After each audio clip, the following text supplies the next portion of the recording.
Well, hello, everybody. Welcome to this next installment of Chat with Spencer on Facebook Live. I am Spencer Bonney, the Executive Director of Achieve Brown County. And if you've been joining us for these to this point, you know how they go. These are set up as a way for us to help all of you in Facebook land better appreciate and understand the work of Achieve Brown County, especially through the eyes, ears, and lived experiences of our community partners. Today, I have the pleasure and honor of bringing forward to all of you my good friend, one of Achieve Brown County's board members, and also the president and CEO of our strongest partner, the Brown County United Way, Robyn Davis. Robyn, thank you so much for joining us today. Well, thanks so much, Spencer, for inviting me and for having me. I appreciate it. We really appreciate you making time for this. So as you know, and as people who have watched these sessions before know, I'm going to ask you a series of questions relative to the purpose of our time together. And we'll likely go off script a few times based on what you say, but at the end of the day, this is really your opportunity to not only talk about the work that you and the Brown County United Way do with Achieve Brown County, but also about yourself, your journey, especially relative to how you got to where you're at today as the president and CEO of not just one of our strongest partners, but one of our founding partners. And we'll dive more into what that means and how we work together towards the end of our chat. But if it's okay, Robyn, would love to start with a question really focused on you personally. So tell us about Robyn Davis. How did you get to where you are seated today on this Monday afternoon? Wow, definitely not a straight path, right? Like many of us, circuitous in the fact that you don't wake up one day and say, hey, so I'm born and raised in New York City, and I think it's safe to say that I never thought I'd be living in Green Bay, Wisconsin. So that's the first thing. You're not the only one that can say that. But as I said, born and raised in New York City, in the city. So I say New York City because sometimes people, oh, New York, well, in New York City. And when you're a city person, you don't think there's any place other than New York City. Lived in all 4 of the 5 boroughs. Family pretty much rooted there as well, and lots of families still living there. Really had some challenging times growing up, and experienced homelessness when I was a teenager. Had a background in music, really pursued that through my high school years, but then decided when I was in high school that I didn't want to be a starving musician. And so decided to go to college. That was definitely, when I say I decided, like family decided, especially my mom, and decided to pursue a law degree. And then proceeded to be a starving attorney in the early part of my career. As a legal services attorney.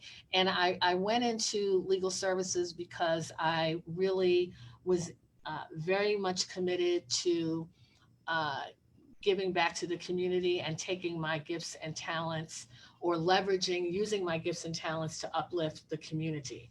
And did that, started my career in Rhode Island, smallest state in the country, after I graduated from George Washington University, and spent my legal career there, ending as both in private practice and then as a municipal court judge, and then retired from all of that, went into ministry for about 3 years, traveled up and down the East Coast into the Midwest, and did other things, retail management. I worked in childcare, and was living in Mackinac City, Michigan, right before relocating to Green Bay. And when I came here, went back into the legal field, thought, I know how to do law, right? And relocated here in 2002.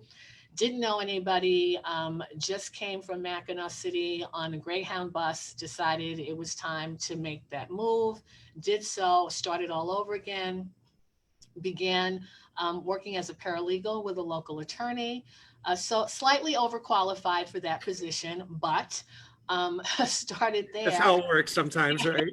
which was fine. I mean, I was interested in seeing, I wonder how much has changed. Not a whole lot, technology, that kind of thing. And then in 2008, my employer decided to relocate out of state. I was on the board for Freedom House Ministries, and I was at a crossroads. I thought, so what am I going to do next? It was an unexpected transition. I thought I could sit for the bar exam for Wisconsin, and I thought, oh my gosh, I really don't want to do that. And then my predecessor at Freedom House approached me and said, my wife and I have prayed and we think you should be the next president. And I said, I really don't want to do that. So I thought, I know how to be a lawyer, don't really know that I want to be a nonprofit leader. But after, faith is a very strong part of who I am, and spent time in prayer and meditation, decided to take that leap. And I believe I've never regretted that decision, and was at Freedom House for 8 years before making the transition to Brown County United Way in 2017. So that's a very short, high level version. Thank you for all of that. There are, despite the fact that you and I have gotten to know and work work with each other over the past 2.5, almost 3 years now, as long as I've been with Chief Brown County, there are so many things I learned about you just in that brief summary. So thank you Sure. for that. I did not know that, for example, ministry has been such a big part of your life, both outside of Green Bay and even in Green Bay through Freedom House. How did you go down that path originally? That started when I was in Providence, and really came to this crossroads moment. I was, dare I say how old I was? Well, I was in my 30s, early 30s, Mm-hmm. and had been very driven, high school, college, law school, and just doing all the right things, I thought, to get ahead, and and to use my gifts and talents.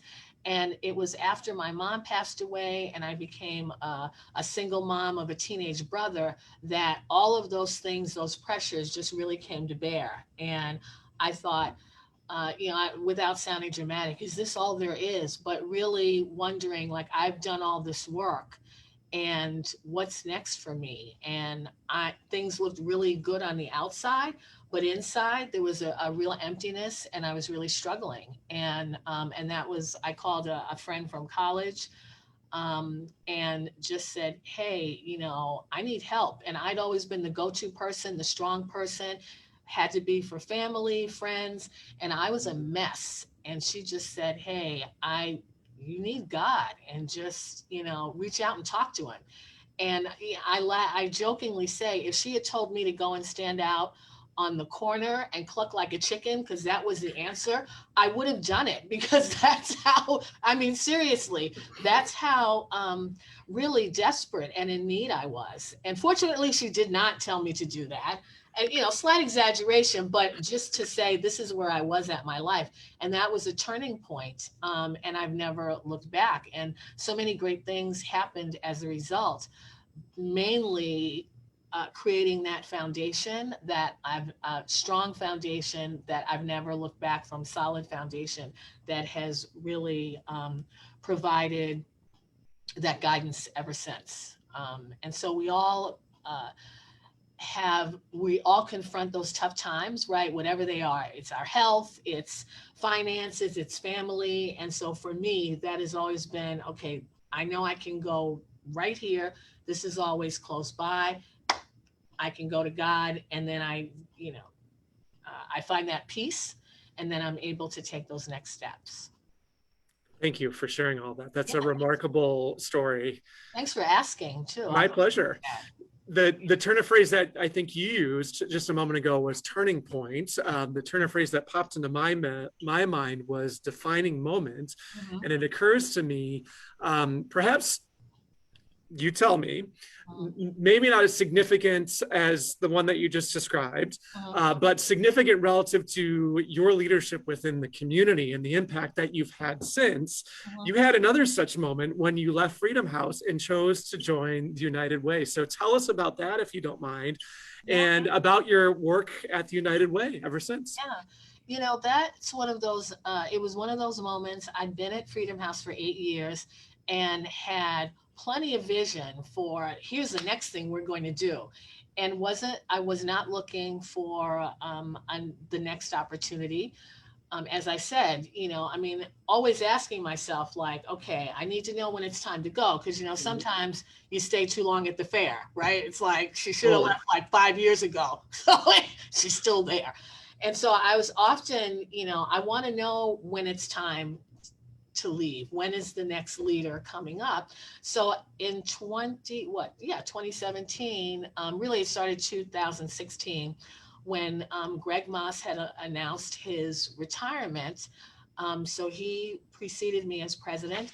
And I remember getting the note like everyone else did. And I sent it, oh, wow, we're, community's going to, really miss you, your leadership, et cetera, et cetera. Send and move on. And then a couple of people reached out and said, I hope you're going to apply. And I was like, I'm not, but that's really sweet. Thanks for thinking of me, right? This is what, I mean, I said it in the text. That's awesome. But no. And I moved on. And then it was Lori Radke, who I was having breakfast with her. And I said, somebody reached out and said, I should apply. And she goes, you should, girlfriend. And, and remember, and she started reciting a bunch of statements that I had made to her over the years about not wanting to miss the next opportunity. And, and I thought, so did you tape record that conversation? Because I didn't really need to hear my words repeated back. So, at that point, as I said earlier, I really took some time to consider was, what would be, attractive about the position? What might I be able to bring? Did the mission align with what I've been doing? And, kind of check the boxes in all those areas. And mostly, as I've shared with folks, when you're at Freedom House or you're providing direct service, frontline direct service to individuals or families, you don't get to look at impact initiatives. How are you going to improve systems? How are you going to Very true. influence policy? You want to do those things, you don't have time. Like there's a fire all the time, right? Hopefully not literally, but there's always something going on and you Yep. can't do that. And so, I was part of a collaborative. We had a grant with United Way. And so I knew the work that they were doing in those other spaces and thought it would really be great to be a part of that. Like that would be attractive. That would be different from what I'm doing now and really be and continuing to leverage those skills and that expertise. And so pursue the opportunity. And I just celebrated my 4-year anniversary a couple of weeks ago. And that's exactly what we've been able to do, come in. And so we unite people, resources, and ideas, creating solutions that strengthen every person in every community in Brown County. And that is our refreshed mission statement that we developed at the end of my first 6 months, because my third day on the job was a strategic planning retreat with the staff. I know, right? I was like, I Well know timed. what we want to do, but I was still trying to figure out how to get from the street into the parking lot behind our office, right? Right. Not go down the wrong, it's like it's a one-way alley. I was still trying to figure out where to park. But on the third day, that's what we started. And that's been great to see, to work through that process and then to see all of that work come to life, especially in the last year. I would agree. Before I ask about that, I just have to say, you and I both know Lori Radke, and I can totally picture her having that Oh conversation my with God. you about this opportunity. I can totally picture that. Absolutely. Yeah. So talk about the past 4 years. You obviously came in at a time when there was an opportunity for you to influence Yes. the future work of the organization in a really, really significant way. Case in point, 3 days after you started the job, Right. you engaged your team in a strategic planning retreat. So as you look back at the past 4 years, where you started, where the work of the United Way is today, what's different and what are you most proud of? Wow, I think that so the United Way, I mean, we will celebrate 100 years in 2025.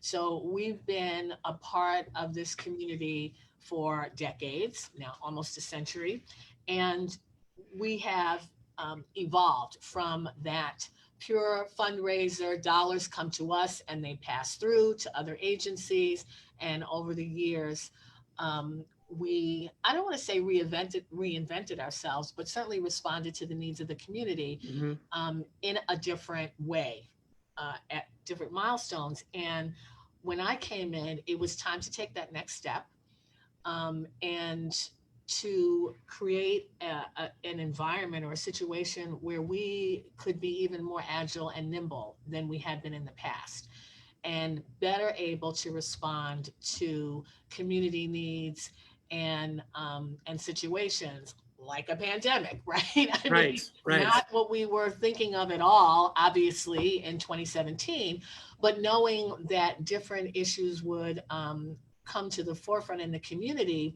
And, you know, when you're locked in to a specific funding model, or you're locked into, you know, how we identify issues, it becomes hard to turn the corner, to turn the ship, whatever analogy you want to use. And so that process was designed to help us move to that next step. And you know, the organization had been on that path for a while. It was a collective decision by the board and the staff. This is the moment when we're going to take that step. And yeah, it aligned with, we're bringing in a new leader, so this is a great time. And I'm grateful to have been a part of that, because as you well know, you can step into a new leadership role and someone says, well, you know, here's the strategic plan that we developed like 3 years ago, where, you know, and there's 2 more years, so there you go. And you don't get to influence that. So I'm really thrilled that you use that word, influence, that process. indeed. I most certainly know what that is like and means, not just in my current role, but in previous roles as well. And it's a fantastic opportunity when it's Absolutely. presented the way it was presented to you, the way it was presented to me, to play a really influential role in shaping the direction Yeah. of the work of the organization that you are Mhm. leading. One that I feel incredibly grateful for, and incredibly grateful to have had the opportunity to do with you as Yeah. one of our board members too. Mhm. So I've asked this next question of every guest that I've had on all the previous chat with Spencer's, and it's one that I'll probably continue to ask because of its continued relevance. Mhm. There's no denying the past now 14 months have been unlike any other stretch of 14 months that I can remember, that I'm sure you can remember Absolutely. in our lives or our work as community leaders. Talk to me about how you personally have navigated everything that's come our way in the past 14 months, from COVID, first and foremost, to the rise of Black Lives Matter, the racial justice movement, everything that has come along with that, the things that have happened Sure. since last summer. Talk to me again about how you've personally navigated that, how you've navigated that as not just a leader of the United Way, but also a leader of color, a woman leader of color within our community. Yeah. Wow. So I'm not sure we have enough time to answer all those questions fully. No doubt. Loaded question, right? However, so when we at United Way think about the last 14 months, we had our annual celebration on a Wednesday, I believe, at uh, UWGB, and 2 days later, everything shut down. So I think we were the last event, the last public event at UWGB. And, we started talking a little bit, people were, well, this might be happening. I had been traveling the week before on United Way business. People were wearing masks, but, you were hearing things, but you didn't really know what it all meant. So that Friday, we started putting together, okay, what are our guidelines, right? And then we started sending everybody home. So we're going to be working at home. We thought maybe a couple of weeks, Right. right? A month tops. Like, so here's your laptop. Here we're getting, things ready. Yeah, see you in a couple of weeks. And then we immediately, and while we were doing that, we thought this is a great there's going to be great need coming out of the pandemic. We don't know what it looks like, but for the first time ever, we launched an emergency response fund so Yep. that we would be able so that we would be ready for whatever was coming, whatever needs popped up in the community. We reached out to some of our strongest corporate partners, and we announced at the same time. We made a joint announcement with the Dennis Bueller and the Greater Green Bay Community Foundation, launched our fund. The Green Bay Packers launched a few days or weeks afterwards. And so, and we began to make it public that we had these funds, individuals donated from the community. And then we reached out to the nonprofit community in general. Our team, we had to develop the application process, and we wanted it to be very streamlined. And at the same time, we reached out to our current grant cohort. So we have 23 programs or 23 agencies. I forget which. Sorry, Sarah. But we reached out to our current cohort and said, we also know that this is a difficult time for you. So we loosened some of our, typically we might make grants or might make a distribution quarterly. We said, hey, if you want to access those funds in advance, so that cash flow is available to you, we made that available to folks, and also said, you can, the funds might have been targeted towards a particular program, but if you need to access those funds for something else, then feel free to do that. So we were doing that concurrently. So there was lots of work that was going on, even remotely. And then, as you know, a couple of weeks went by, and then it was a month. I remember the second week getting ready for one of our senior leadership calls. And I just had this moment of, I'm leading through a pandemic. Mm-hmm. Oh my gosh. Not panic, but this, okay. And then I just stopped for a minute and realized, okay, this is everybody. Like, nobody knows how to do this, right? And then just remembered that I've led through other situations, right? As a brand new nonprofit leader, I started on January 1st, 2009, just a few weeks after Black Friday. So I had no idea that this was like the worst possible time to be, to raise money. And I thought, and you made it through that, so you can do this as well. Great perspective.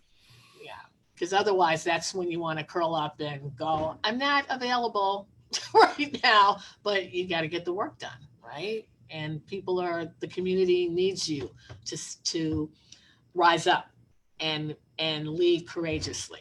Totally. So there are two, thank you for sharing all of that. I think you spoke to a lot of the things that have been on my mind coming into this conversation about the remarkable impact of the United Way over the past 14 months. But there are two things that really stand out to me as most remarkable. And you touched on both of them, but I want to call them out for everybody watching. One was how quickly you were able to do that. The fact that you were able to repurpose your work and raise the resources to support the needs of a number of organizations, and most especially the community members that they serve in such a remarkable fashion is really worth pointing out. The other thing that you talked about that I feel like is really reflective of you, the United Way, and to a large extent the leaders in our community is you partnered with the community foundation and the Packers. At the very least, you coordinated how you made those resources available to all sorts of organizations so that as many organizations and ultimately as many people across our community got to benefit from what you were doing. That level of collaboration, I think, really speaks to, again, who you are, how you lead, the United Way, the foundation, the Packers, Chi Brown County to extend as partners to all of you. Yes. That is really pretty remarkable. Well, that is a powerful strength of our community. And I brag all the time in many areas, we're the envy of our United Way colleagues because I believe it. say, how can you work? How do work, develop that relationship with the chamber? And I said, it was already in place. It was my job not to jack it up, right? So just keep it, strengthen it, and grow it, Robyn. Again, right? good perspective. That's your job, right? The same thing with the community foundation, because it's easy to be, if you aren't careful, it's easy to be at odds and have this lack mentality instead of a mentality of abundance and saying, how much more can we leverage and do together? And so our grant cycles for emergency response fund were timed so that I don't remember who went first, but basically, if there wasn't something that we knew we could cover from our fund, then we knew the community foundation could or the Packers could. And all three of us worked together. A member of our team, Sarah Inman, sat on the community foundation's committee. So this way she could know what was happening. Amber Pollock sat on ours. So, just working together, and then Amber was involved with the Packers. So we just had that loop, that information loop that really fueled our ability to collaborate. Totally. Yeah, that's a lot, right? It is. And I think, again, the community really benefited from that for sure. Mm-hmm. So as is typical, this has gotten really fast. And I just glanced down at the clock and realized we're down to 4 minutes left in our 30 minutes together. There are a number of questions that I wanted to get to, but we're not going to have time to get to, save from one, because I really want to end on this question. And you teed it up really well in your last response. So as I shared at the intro to our time together, Chi Brown County's strongest partner is the United Way. And I say that for a whole lot of reasons. We collaborate, partner with each other around a lot of different things. Yes. As you serve on the board of directors for Chi Brown County and our executive team, as you partner with us as the president and CEO of the United Way, what are you most proud of in all that we do together? And what are you most excited about as you look to the future?